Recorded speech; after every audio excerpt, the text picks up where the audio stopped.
Welcome to Indian Tech Icon Spotlight, Silicon Valley chapter, where ambition, innovation, and leadership converge. I'm Sheetal, and let's welcome our guest, Geeta Pyne, who is a trusted advisor to global CIOs and CTOs and a true motivator, innovator, and a leader. Hi, Geeta. Welcome to the show, and it's truly a pleasure to have you with us today. Thank you so much. I'm looking forward to the conversation. Wonderful. Thank you for having me. Same here, Geeta. So, Geeta, I was going through your profile and what a phenomenal journey you have had. I mean, your career literally took off from ISRO and then you were part of Param and Provision, like India's first supercomputer and the satellite imaging systems, right? So, how has that experience shaped you as a leader, and how has that kind of sandbox took you to the tech world you are in today?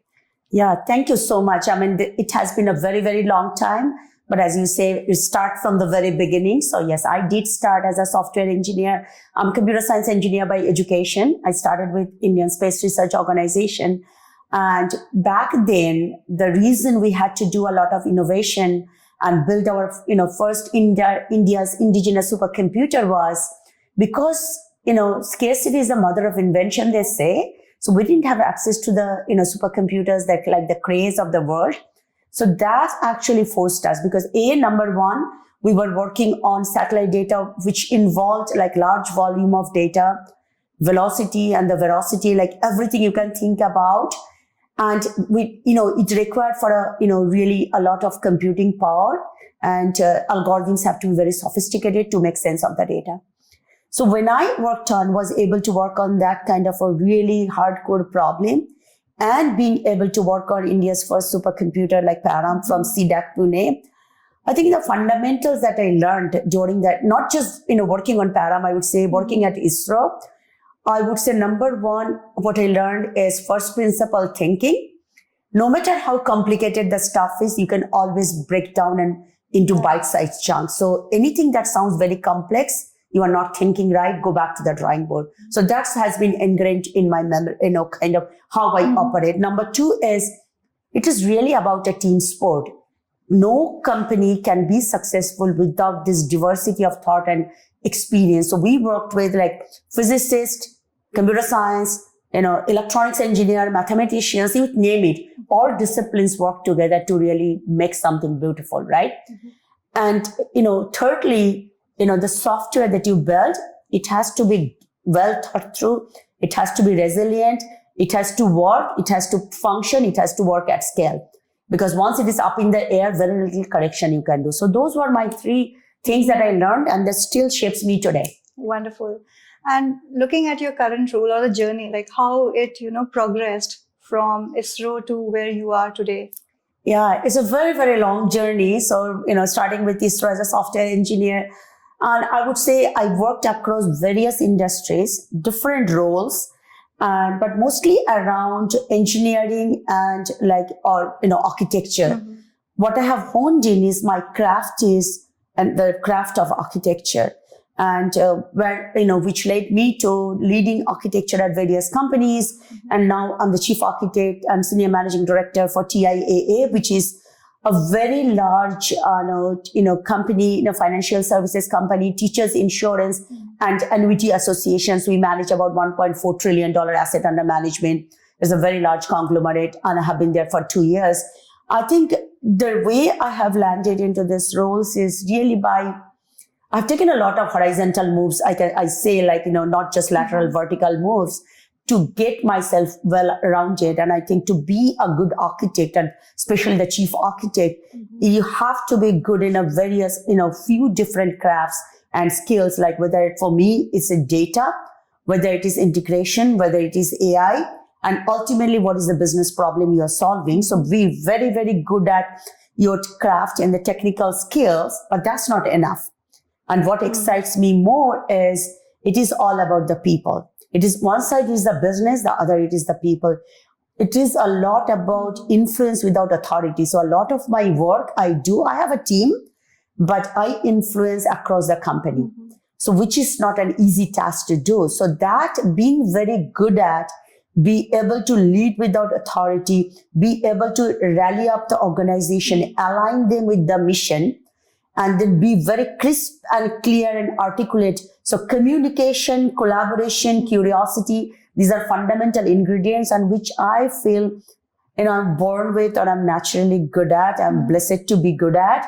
And that's what I love doing. This is not easy. If it was easy, you don't need me.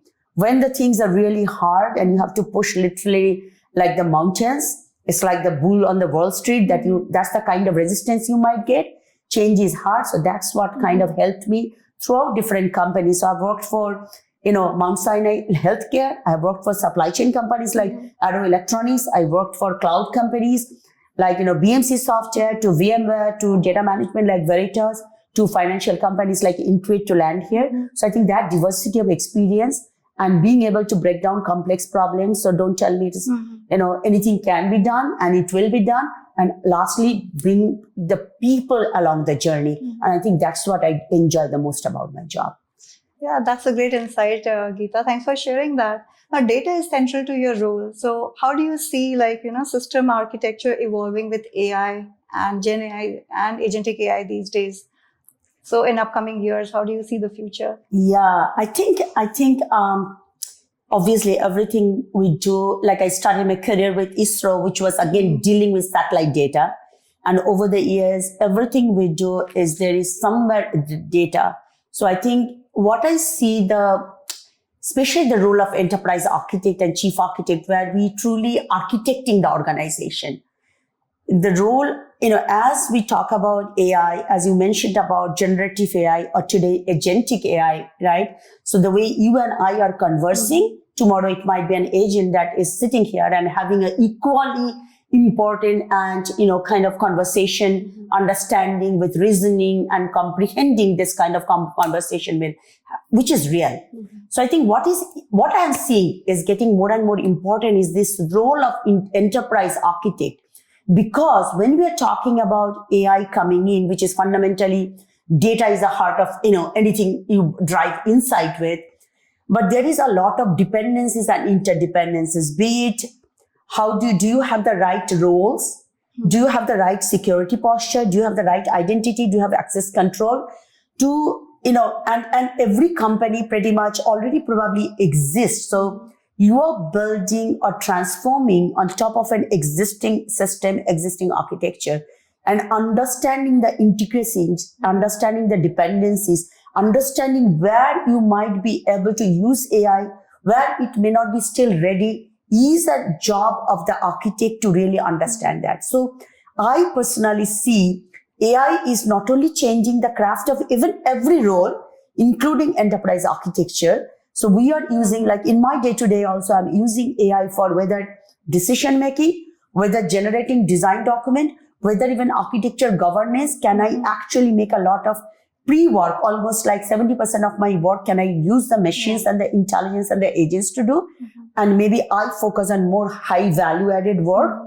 So it is everywhere, but any organization to be able to be successful in the age of AI, you really have to think from front to back. What is the business value? What is the dependency on every layers of the architecture, be it digital, be it integration, be it data, be it security? I think the role of architects is extremely crucial, and our craft is really changing, and we are in high demand right now. Absolutely. And what does quality plays a role when we talk about data, when we talk about AI, integrating all these things? How do you, kind of balance out the quality aspect? Absolutely. I mean, that's a great question. Is garbage in, garbage out, right? So how do you ensure, and I think quality has different vectors, different flavors, right? First of all, is it the right data? Does it have the right currency? Does it have the right frequency? I mean, the freshness of the data. Does it have the right context? So the number, is it because with AI, going from a prompt, asking the right question to becoming context engineering, context is king, or the queen rather, if data is king, context is queen, and you have to put data in the context, right? So I think quality takes a different meaning. At the same time, I think data quality was never a sexy thing, but now you have to put data in the context, and the quality matters, and it is becoming the first class citizen in the age of AI, because the time to insight is, it breaks or makes everything. So if your data is not clean, so I think the balance of, but the good news is, I think with AI, you can use AI to cleanse your data. You can use AI to throw at making sense of a lot of raw data.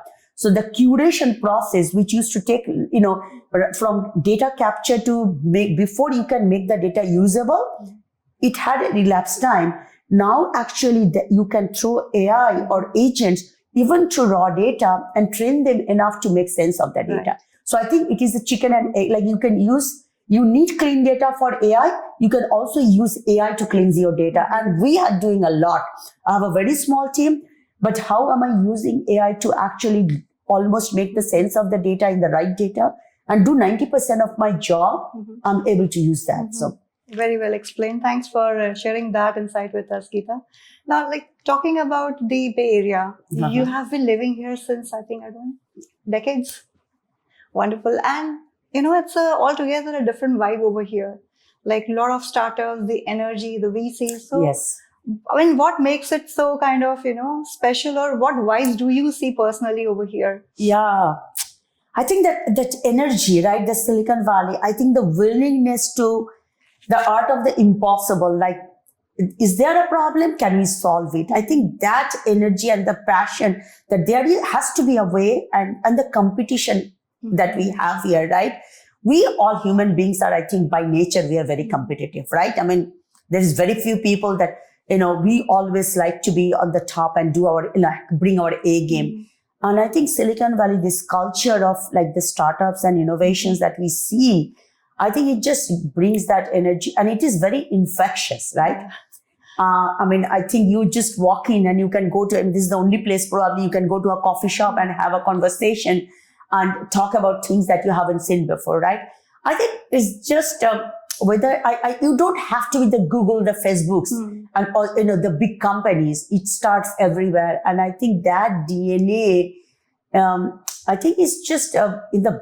I think it's everywhere, right? And it starts from the school days. I mean, I think the kids that go to schools, they are being competitive. They are being thrown into that. I think that creating that culture right from the get-go, from the institutions, the academics to the universities, and to the startups. And I think that it is the mindset, and that mindset comes from every day you can have a conversation with third person in the probably you're sitting who might be an entrepreneur that you don't know, right? That I think is really something, and that's why I think I'm here. I love that energy, and I believe in the power of art of the impossible. That is, let's make it possible.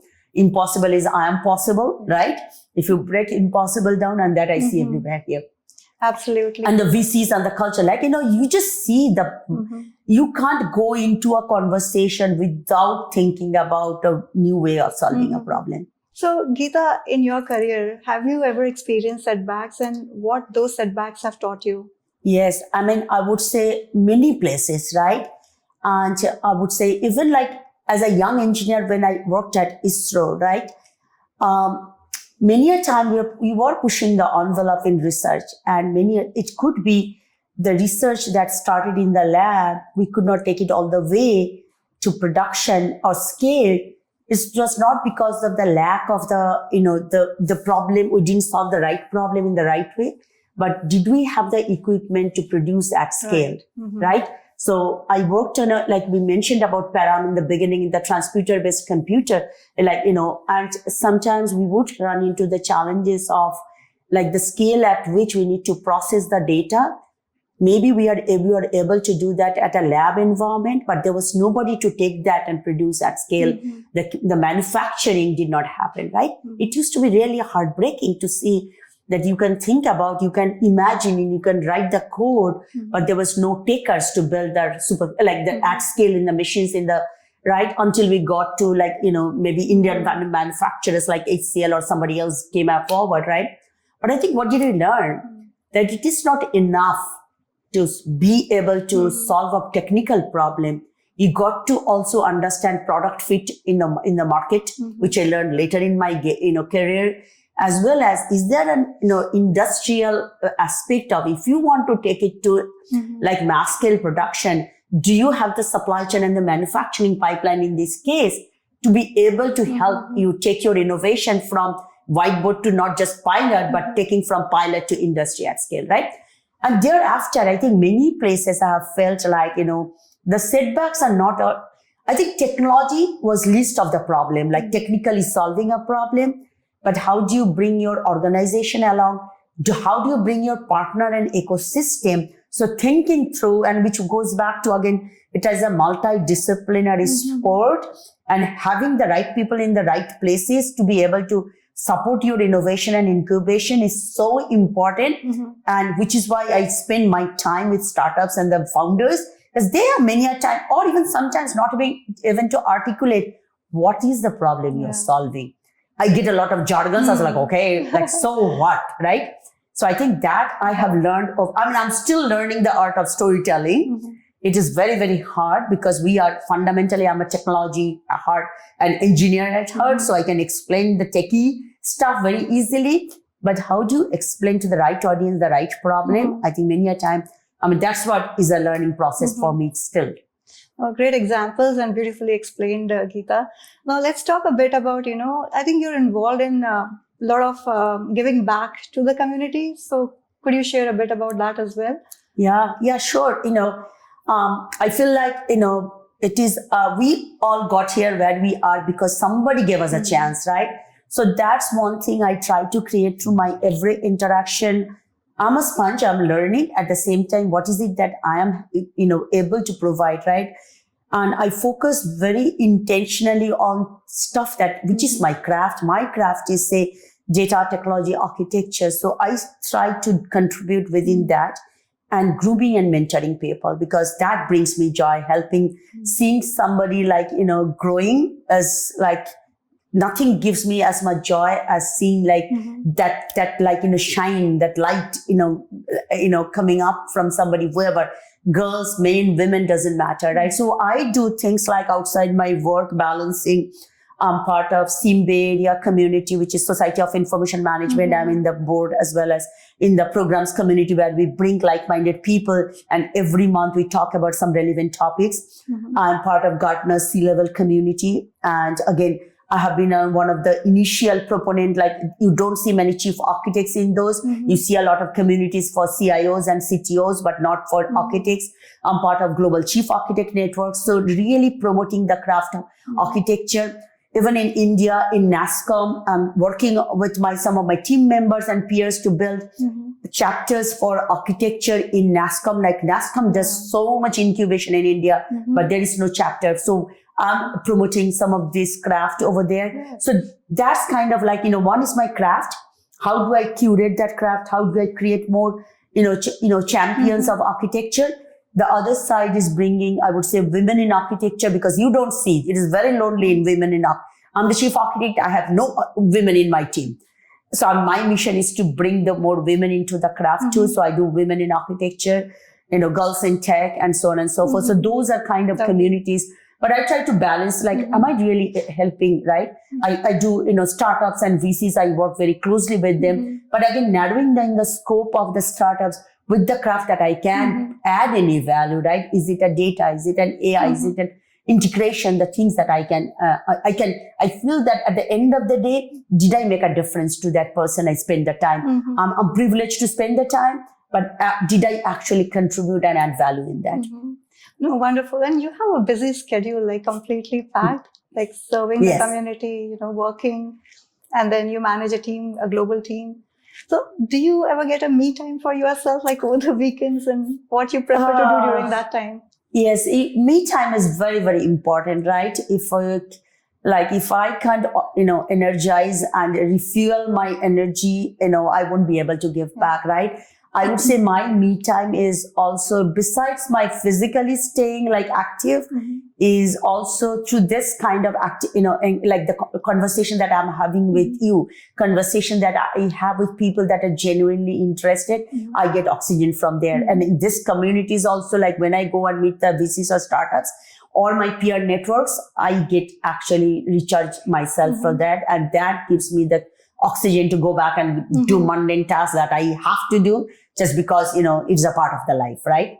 So assuming you got enough oxygen for the week to run after this conversation. Yeah, I hope so. I know I have something like a CISO community tomorrow evening. So there is always something I try to balance, but is it always working? No, we all get burnt out, right? Absolutely. Because, but I think you have to be really careful about how am I learning? How am I, my mindset is always about like, what is it that I'm learning every day? When I go to bed, did I actually learn something new? And did I help somebody in my process of working, whether at work or whether at outside? Did I make a difference? I mean, that gives me enough to go to bed and wake up in the morning. Oh, that's beautiful to know. Now, just going back a little bit, the flashback times. So how was your childhood like? Like, where did you grow up? Your fond memories from childhood? With your parents? What teachings or learnings you still, inculcate in your daily life? Yeah, I mean, and it might sound like cliche, but I don't think it is. It is truly, I think, my mom she's no more, but I think the strength that she had and belief in anything is possible. I'll get emotional, but it is part of life, right? I grew up I'm from Calcutta. I was born and brought up in Calcutta, and I went to school. I have sisters and brothers in my family, and my mom says that I went to school when I was 2 years old, and I used to write on the walls that I know my numbers and alphabets. Why am I not going to school? Because my sisters used to go. So I went to school at a very early age, and I was very fortunate to grow up in a school where it was a little bit of unconventional way of learning. So it used to be, you might be given clay, build anything or write anything you write or draw or paint and things like that. So I kind of grew up with a lot of exposure to different ways of learning. But I would say my mom, my family, right, given us like, yes, you can. We didn't have a lot of financially. We were not affluent because my dad had business, and it was all kind of gone with a political environment in Calcutta at that time. What we had was the strength and belief and that shaping me up. Like, it is about the family. It is about helping people. That's why, like, I grew up in boarding school, like helping people with what you can. And it is all about like your people around you. It's never about you. Sharing and caring for others has ingrained in my team, in me. And I think that's what makes me very easily, I can connect with people. I can connect with any room. I can say that I walk in, I can win the room, right? Like kind of, I have that ability to be able to, and that came from really, like, it started from the very beginning, from the family that I grew up with. I had a scholarship from Government of India when I was 9 years old. I had a All India Merit Scholarship, which gave me a ticket to a very good school. I went to Gokule Memorial Girls School, which was I had a scholarship that helped me with, lodging, schooling, boarding, everything, 6 to 12. Then I did my computer science engineering, which was again, like, with scholarship from it. So I wouldn't be here without like that childhood that I got, and the learning, like being curious, being able to ask the right, question. We were always encouraged to ask question, curiosity, collaboration, critical thinking. That shaped me, and that gave me the ticket to like engineering, and then to, I started my journey with ISRO. So yes, I mean, I wouldn't be here. I would not honestly be anywhere without the family, without the love, and without and that kind of a strength getting it. Yes, you can, and you will, as long as you know what is right or wrong. No, that's a beautiful journey. And as you said, like, you have always been curious since your childhood, and that's where we say, right, curiosity is the mother of all the inventions. Jensen at NVIDIA says, right, suffering is good. And I honestly believe in, if you suffer, and suffer could be any suffering, right? Yeah. Constraints are a beautiful thing, which I'm very frugal. Because I grew up in a family that we didn't have enough. So like, we can figure out anything. Don't tell me. When the times get tough, I tell people, don't tell me. I came from 0 to 1 to 0 to 100, right? So don't tell me something is not possible. It will be. It may be a matter of time. I'll figure it out. If I fall down today, I'll, lift myself up tomorrow. I have enough confidence in me. And that's what I try to instill with my team or anybody that I interact. Oh, that's really great to know. And thank you for sharing those memories with us, Geeta. Now, if you have to give a piece of advice to the young generation who are, looking to start their own venture, or maybe they're looking to get into a leadership role into IT, so what advice you would give to them? Yeah. I think the first thing, obviously, stay hungry and stay foolish, as Steve Jobs used to say. I think not like continue to non-stop learning, continuous learning, and always stay curious, because especially in today's day and age, everything is changing so fast. But at the same time, Gen AI is making education accessible to all. So definitely do that, right? And always figure it out what you want to be known for. What makes you you? Mm-hmm. What is that thing? We all are unique, but what is your craft? And focus on that. Don't worry about like everybody or somebody is going this path. If you are good in something, and there is no replacement for hard work, you have to work hard. If you got something easy, you just got lucky. Mm-hmm. Make sure that you put your effort in it, no matter how smart you are. Hard work never, it cannot be replaced by anything else. Mm-hmm. And try it out. Never give up. Try it out. If you don't succeed once, try something else, adjacency. But never ever give up that, I'm done with it. There is always fruit for labor, and hard work will always take you to there is always light at the end of the tunnel. So Geeta, it's been really, lovely chatting with you, and, the insights that you share, those are really wonderful and encouraging. Thank you. And we're almost at the end of this lovely conversation, and we have a segment called as the rapid fire round. Sure. So are you ready for that? Bring it on. Perfect. So let's start. Your first question. One piece of architecture advice you wish everyone followed. Storytelling. If you could have lunch with any tech legend, who would it be? Dr. Fei-Fei Li. You met him? Met her? No. I listened to her, but I have listened to her very conversation. No, I have not met her in person. Okay, wonderful. If you were not in tech, what would you be doing? Astronaut. Perfect. One fun fact about yourself that surprises people.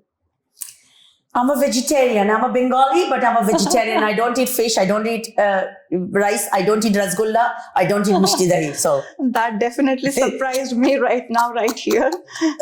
Let's move on to the next question. One skill you think everyone in tech should learn today? I think communication. Lovely. Next question. Your personal mantra in one sentence or in few words. Live, love, and, make the world a better place. Beautiful. And the last question. Secret talent outside tech that no one knows about you. I am very good with people. Mm-hmm. Bringing the best out of people. I'm a chef of talent. Lovely. Thank you so much, Geeta. Thank you so much for taking out time and being on our show. It's been lovely chatting with you, and really we wish you continued success. Thank you, Sheetal. I really enjoyed, and thank you for everything you do. Really lovely. Thank you.